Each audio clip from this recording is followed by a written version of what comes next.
I'm just giving you simply just one example of something that could be affecting your sleep. There's so many more things from blood Right. pressure to blood sugar, which is often gets brushed aside even for people who are pre-diabetic because that progressive insulin resistance is going to cause breakdown throughout the whole body, including things upstairs ultimately.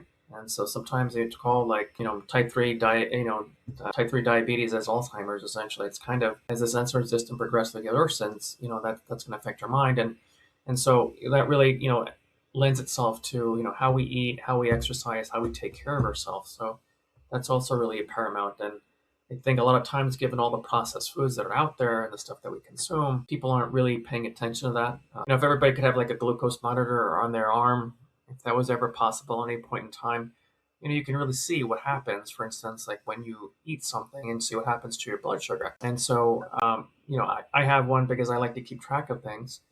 But you can tell if you don't eat the right kind of thing, what happens is if you look at like the graph, you'll see it spike like this, and then insulin will shoot in and then drive your blood sugar down to the point where you're almost hypoglycemic and you start getting shaky and dizzy and all of that.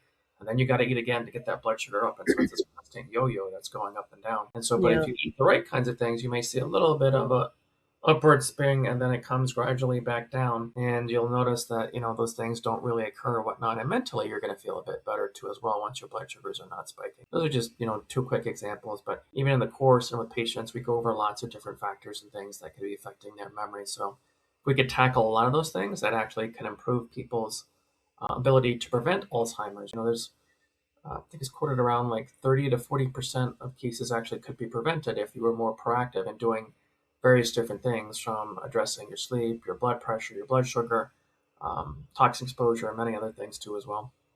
That's a significant. So 30 to 40% could be prevented just by taking some time to change our habits.